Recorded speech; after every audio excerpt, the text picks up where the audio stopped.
Assalamu alaikum my YouTube family, hope you all are doing well and welcome back to my channel. This is me Coco B and आप देख रहे हैं Coco B Vlogs। अच्छा जी, हम दोबारा से kitchen में आ गए हैं और किचन की जो प्रोग्रेस है मैंने सोचा मैं आपके साथ भी शेयर करती हूँ। और यहाँ पर हमारा काम आप देखिए काफ़ी हद तक हो चुका है। ये जो हमारी पैंडा टाइल थी वो लग गई है, ठीक है। और हमारा जो जितना भी इलेक्ट्रिसिटी का काम था वो भी ऑलमोस्ट डन हो गया है, ठीक है। ये इसके साथ मैच करके जो है इसके स्विच बोर्ड्स लेकर आए हुए थे, वो लगाए हैं और जितने कनेक्शंस होने थे वो सब हो गए हुए हैं। अब यहाँ पर तो खैर कैबिनेट्स बननी है, ठीक है।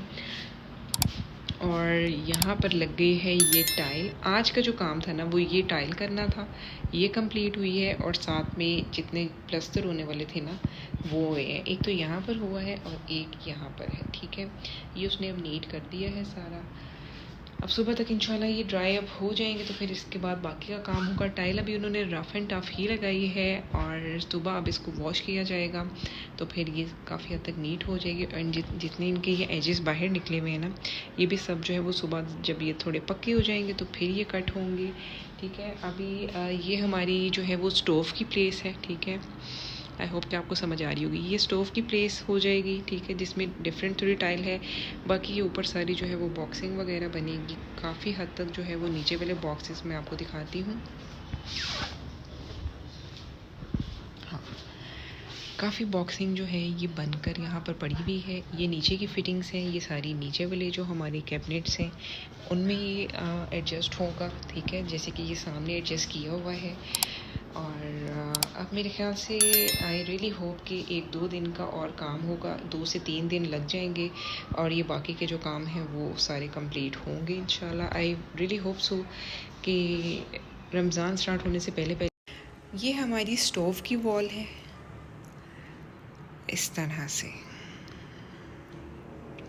और यहाँ पर जो है वो काउंटर टॉप आएगा सारा एंड यहाँ पर फिर स्टोव की सेटिंग हो जाएगी। अच्छा, ये जो टाइल थी ना, ये टाइल तो इस तरह से थी, ठीक है। और मुझे देखने में भी काफ़ी सॉलिड ही लग रही थी।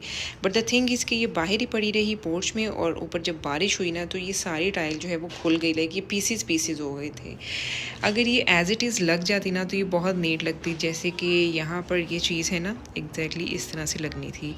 बट ये सारी खुल गई थी तो बेचारे मज़दूर की जो है वो मेहनत भी बहुत ज़्यादा लगी और ये सारे इस तरह से उसको पीसेस जोड़ने पड़े। अब I don't know, may be dry up होने के बाद ये थोड़ी बेटर लगे, लेकिन थोड़ा सा इसमें अनइवन टच इसीलिए है कि ये जो है वो खुल गई थी टाइल।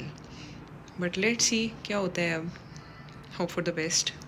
और आज की सुबह इतनी खूबसूरत थी, बहुत ही प्यारा मौसम था, प्यारी सी बारिश हुई थी। तो बस फिर सोचा कि यार आज तो हो जाए पूरी हलवा का नाश्ता।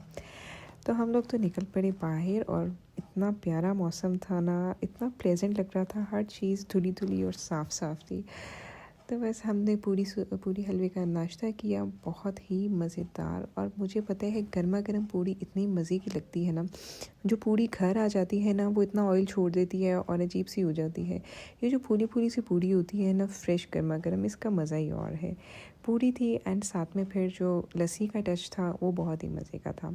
अच्छा सा नाश्ता करने के बाद चूँकि आपको पता है फिर दिन बहुत हेक्टिक हो जाता है, घर में काम हो रहा है। जो लोग मेरे चैनल पर न्यू हैं उनको मैं बता दूं कि मेरी किचन की रेनोवेशन चल रही है और स्टेप बाय स्टेप मैं आपके साथ भी शेयर कर रही हूँ क्या चीज़ किस तरह से हो रही है। ये आप लोग मेरे प्रीवियस व्लॉग्स देखोगे तो आपको आइडिया हो जाएगा।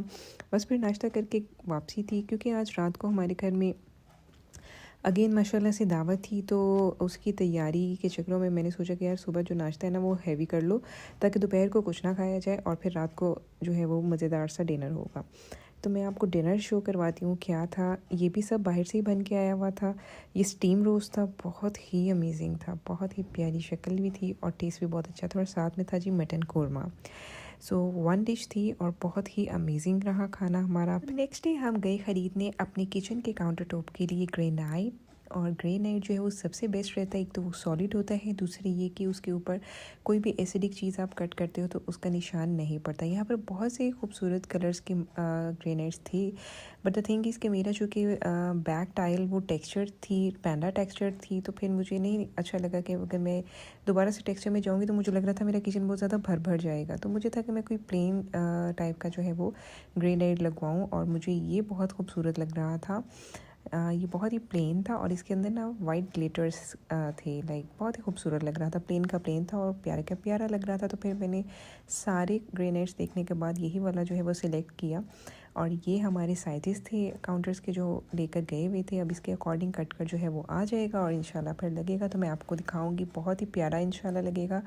आई रियली होप सो कि बहुत अच्छा लगेगा, क्योंकि टेक्सचर से हटकर मैंने प्लेन को चॉइस किया और मुझे लग रहा है कि प्लेन लुक्स मोर एलिगेंट। तो इसी के साथ मेरा व्लॉग होता है दी एंड। इंशाल्लाह मिलेंगे अपने नेक्स्ट व्लॉग में। आप मुझे कमेंट्स में ज़रूर बताइएगा और जो लोग मेरे चैनल पर न्यू है वो सब्सक्राइब ज़रूर कर लें एंड प्रीवियस व्लॉग्स देखेंगे तो आपको समझ आएगी कि हम किस बारे में बात कर रहे हैं। ठीक है एवरीवन, अल्लाह हाफिज़।